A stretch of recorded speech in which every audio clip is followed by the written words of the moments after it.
Welcome back. So today we're going to learn another song. Here's the name. It translates to I have a pair of oxen, and it's a fun rhyming folk song. But the reason I chose it is because it only has 5 notes, and they're all notes that we already know how to play. So I'll have the sheet music on the screen, and let's just try playing through it slowly. So make sure you have your instrument, make sure it's in tune, and make sure your bow is rosined because we will be using it for this one. Our first note's a down bow, and it's an open D. And we're in 2/4, so I'll give 2 measures. Let's try it. 1, 2, 2, 2.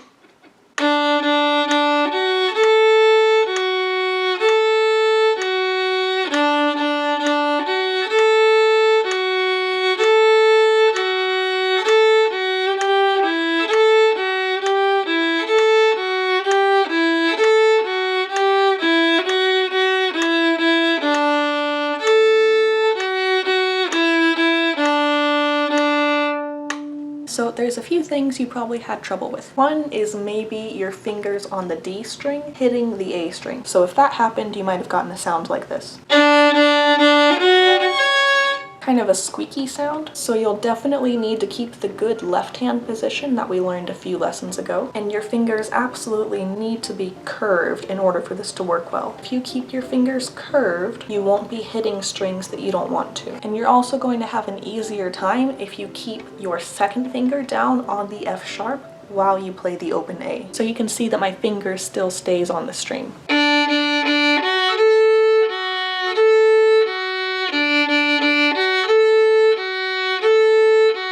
If you don't, you might accidentally try to play F sharp before your finger's even down. And your intonation's probably not going to be as accurate if you keep lifting your finger when you don't need to. And then we have 4 measures of kind of finger gymnastics. So let's practice that note by note. We have our open A.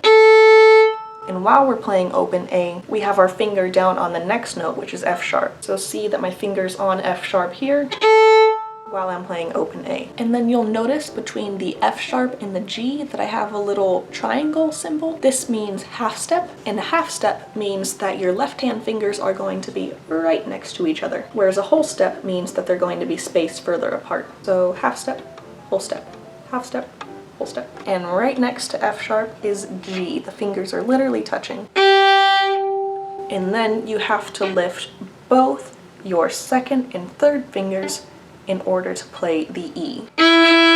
So the best way to practice something difficult like this is just to play it slowly. So as we're playing the A, our F sharp is already down. And then G right next to F sharp. And then we have to lift our second and third fingers to play E. And then A.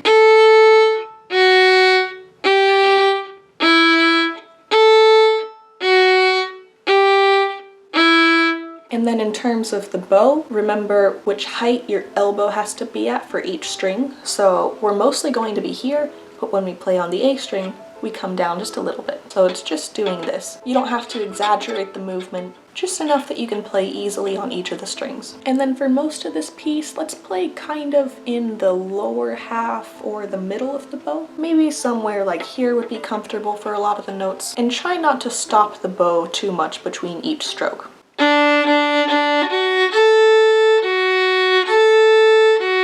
So there's a small stopping sound as I change between down bow and up bow, but it's not